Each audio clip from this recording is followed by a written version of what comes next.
Welcome to Giant Radio, where we're all about big ideas in sales and marketing and eye-popping discussions with successful entrepreneurs. Turn up the volume and settle in. Now, here's the founder of Giant Jacks Media and your host, Paul Hitchcock.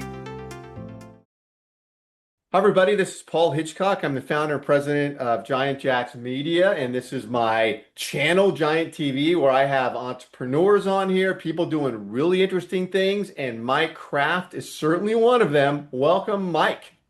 Thank you, Paul. It's great to be here.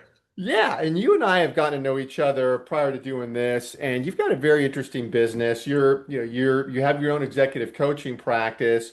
And I want to get into that and tell me what exactly are you doing? And for the benefit of the audience here, what are you doing? What's your focus? Yeah, that's a great question. And I give this one thought all the time. I just reconnected with a friend from grad school 25 years ago.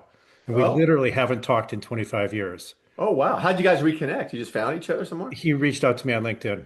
Oh, that's cool. Yeah, Yeah. so we did a Zoom call. He's in Richmond, Virginia. I'm in Denver. Right now, I'm sitting in Scottsdale, actually. So what Ah, do I do? I help people do better. Like, and that's not a deliberately evasive statement. It's yeah. really, if you think about like all of us in life, I believe, live the life that we're living currently, and we have some sense of what better might look like for us. It could be I want to be more fit, or I want to have more of a spiritual practice in my life, or I want to be a better spouse, or I want to move up in the ranks in my company, right? Whatever Uh-huh. that better is, I partner with people to close that gap, right? Yeah. Yeah. So Mike, this is both personal and on the business side? Both. Yes. Okay. Yeah. Okay. Yeah. Another way that I think about this, Paul, is when I started grad school back in 1998. My graduate degree is in social foundations of education. From And I where? remember I remember our chairman saying at the time, like the first day that we were all there, he said, some people in life are systematizers and other people are contextualizers. Interesting comment. And What exactly does that mean to you? and he said foundations people, so the program that I was entering, Yeah. foundations people are contextualizers. So I don't Contextualize. have a system that I sell as much as I say, Paul, let's understand your context Yeah. and what you want to achieve or accomplish, right? What would better look like for you, which requires me to not have a predetermined idea of what you need or want in life, Hmm. and instead to listen deeply to you and what it is that you want to improve or make better for you. Some deep stuff there. So are you then describe kind of a typical or as much as a typical client you can. Is it a business owner? Is it a C-suite? Like who would that be? Yeah, so I have coached kind of literally everything. Um, I prefer the corporate context because I think it frames things a little better. Yeah. Um, but let's just say that people who I have coached, one was a woman a few years ago. She was a director in a health tech company. Hmm. And she told me that she had aspirations of being at least a vice president in her company.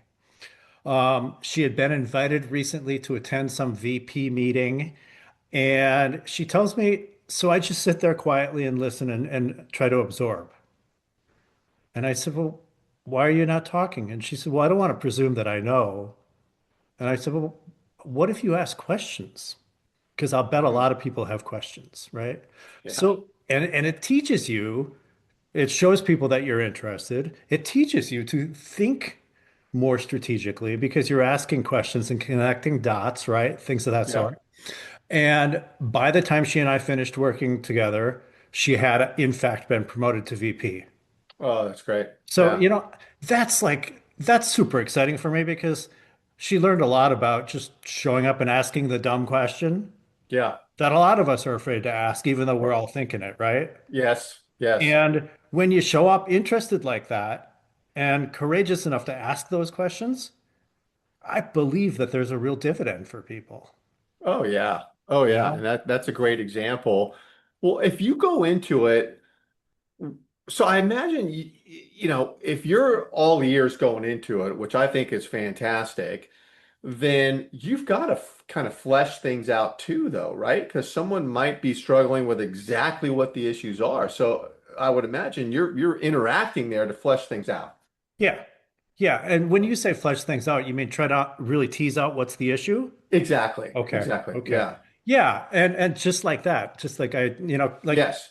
clarifying any question or asking a clarifying question rather, when I hear something. I think Mm-hmm. one of the things that makes me good as a coach, effective as a coach, is that I'm good at sensing that stuff, right? Yep. Yep. What's Paul not saying, or what's between the lines there, right? Mm-hmm. Um, so another guy who I coached recently, totally different context. He's in the military, Space Ah. Force. He wanted a leadership role, wasn't sure what that would look like, and so he volunteered to run or be the director of a ROTC program. Mm-hmm. So he moves across country, and I start coaching him. And he Ah. says, how do I inspire 18-year-olds? Like, what do I need to do? So I listen to him and I start to realize that, like, some of this stuff is just basic blocking and tackling. Yeah. It's more of really what I would call consulting instead of coaching. Mm-hmm. So I'm doing some consulting. I'm like, think about this communication framework. And I taught crucial conversations for better part of 15 years. And so I pull a lot of crucial conversation stuff and I share that with him. And he just emailed me right before Christmas and he said, that book is on my desk and I read it all the time. Oh, Okay. that's great. So that's Yeah. great consulting work, I think. Yeah. And then Yeah. also just helping him think about like, what is inspiring for you?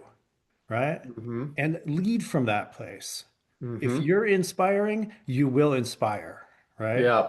Yeah. Um, so being authentic and getting in touch with your authentic self, Mm-hmm. it's easy to say it, it's harder to do it. And I think that's where having the support of a coach can be really valuable. Mm-hmm. Like people talk about accountability. I can't Yeah. hold you accountable, Paul. Only you can hold you accountable. This is my Yeah. view, right? Yeah. Yeah. Yeah. As a coach, I can provide a lot of support. I can provide encouragement. I can provide correction. When you commit to doing something and you don't do it, and then you come to a coaching conversation and you try to rationalize why you didn't do it, I can call BS on you and hold you, right? Provide some Right. support. So let's talk about that breakdown. And Yeah. breakdowns are very human. Mm-hmm. So let's just step into it. Even let's step into it, especially because it's awkward. Right. Right. Yeah. It sounds like that there has to be a certain level of vulnerability in Yeah. your discussions and work with people. Fair comment. Yeah. I think if we're going to do real developmental work together, there's got to be vulnerability. And you've Yeah. got to trust me enough, right? Right. Right. And then Yeah. I've got to, as a coach, if I lack the courage to challenge you at times or to ask uncomfortable questions, then I'm not doing my job as a coach. Mm-hmm. Mm-hmm. Mike, so you're a good listener. I've been on, a few calls with you and you're very easy to talk to. Where does that come from? I mean, what is it in your background? Is it the way you were raised in a certain environment as a kid where you just, you got it from your folks or in business? Like, what would you say to that?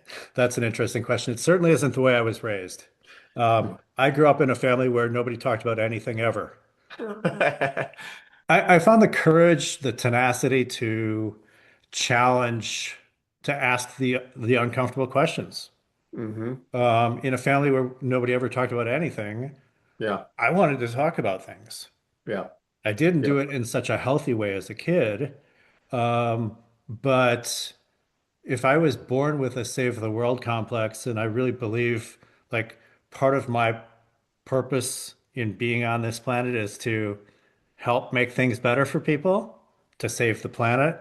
I've chosen coaching as a way to do that one person at a time Hmm. instead of, what you don't, I think, know, Paul, is that I moved to DC right after college Hmm. because I thought if you're going to save the world, Mike, you need to be in DC, right? Took Why me not? Why not? Yeah. took me a couple years to figure out that wasn't the way I wanted to save the world. And I much prefer working one-on-one with people, saying, Yeah. how do we make your life better? Trusting that if you're more fulfilled, if you're living more on purpose, that's going to have a very positive ripple effect with all the people you touch in your life. God, that's so true. That's so true. Yeah. I mean, if you have an attitude and a behavior like that, it's infectious. Yeah. Yeah. Yeah. So then, what does your um, process look like? I mean, do people work with you for a month, 6 months, forever? Like, what does that look like? Forever would be nice. A month is probably not going to be long enough. And I think of it this way. So to answer straight up, 6 months kind of minimum. Okay. A year longer is great. What I believe is that however you show up right now, you've spent decades getting really good at showing up the way you show up. Oh, yeah. And if you say to me, Mike, there's something I want to improve in my life or in my leadership at work or what have you, Hmm. um, it's going to take time, Hmm. right? Because one part of this is the skill set, like teaching you the skills, perhaps, to do your job more effectively, to be more of an inspirational leader, to communicate more effectively. Another part of it is the mindset, right? So we're working, I always think I'm working on two levels with clients. One is skill set, one is mindset. So developing the beliefs or rooting out the beliefs that get in the way and developing the new beliefs, the empowering beliefs that help you live more of the life that you want to live. Yeah. Well, what you just said struck me. You work on two things, the mindset and the skill set. Very clear. Yeah, Yeah, that's a great description. I'm going to steal it from you. I don't care what you please do. say. No, this is great. I want to tell everybody listening, wherever you're watching this, because we simulcast these episodes on LinkedIn, YouTube, Facebook. I think it even goes on TikTok and Instagram. We're going to have Mike's information around this. Maybe it's up here or down here. His profile, get connected. And Mike, if somebody wants to learn more about you or to ask questions, maybe they're trying to advance in their career. You have an introductory call where you get on a Zoom with them and chat? Yeah, in fact, I would almost say that that's mandatory. Yeah, Like, I need to understand, am I even the right person to help you? right, Because there are a right. lot of people and issues that are not my sweet spot, right? Mm-hmm. For Mm-hmm. example, an easy one that I often share is if you want to improve your P&L, your profit and loss statement, I'm not the right coach for you, right? Yeah, yeah, yeah. Um, but if people want to have an exploratory call, please email me, call me, check out my website. I think that's a good way in the coaching world that I live in. People often refer to this as a chemistry call. Yeah. Um, Yep. so let's have a chemistry call.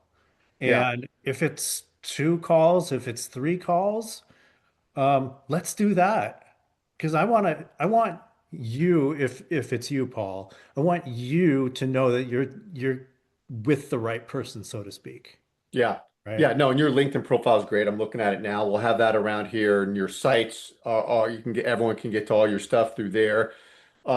No, this is fantastic. Listen, I mean, you and I could talk forever. I could go on.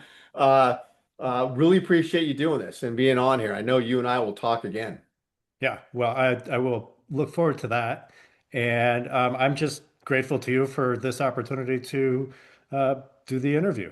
Oh no, thanks for saying that. Well, you make me look good too. So it's even. We're even. Thanks, So, Mike. all right. Thank you, Paul. All right.